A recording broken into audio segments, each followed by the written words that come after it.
ഇന്ന് ചോറ് റെഡിയാക്കി വെച്ചിരിക്കുന്നു എനിക്ക് കൊണ്ടുപോകാൻ. നമ്മളെ വൈഫിനൊന്ന് ജോലിയില്ലാത്തതുകൊണ്ട് എല്ലാം റെഡിയാക്കി വെച്ചിട്ടുണ്ട്. കണ്ട മുതിരത്തോരൻ, മാങ്ങച്ചാറ്, ചൂര വറുത്തത്, ചൂരക്കറി, സാമ്പാർ, അതുപോലെ തന്നെ ഇഡ്ഡലി സാമ്പാറുമാണ് ഇന്ന്.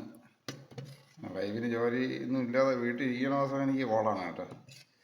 അല്ലാതെ ഇച്ചിരി പാടാണ് നല്ല കറികളൊക്കെ വരാൻ. ഒന്ന് കണ്ട കറിയൊക്കെ കാണും. ഇന്ന് കണ്ട അതിൻ്റെ സ്പെഷ്യൽ ഇന്നായാലും വലിയ സ്പെഷ്യലായിരുന്നു പാൽച്ചായ.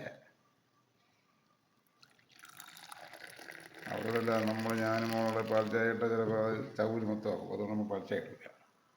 പിന്നെ നമ്മൾ കൂടുതൽ ഇഷ്ടം കട്ടൻ ചായയാണ്. കണ്ട ഉണ്ടായിരിക്കുന്നു പാചക വിദഗ്ധ. ഗുഡ് മോർണിംഗ് എല്ലാവർക്കും.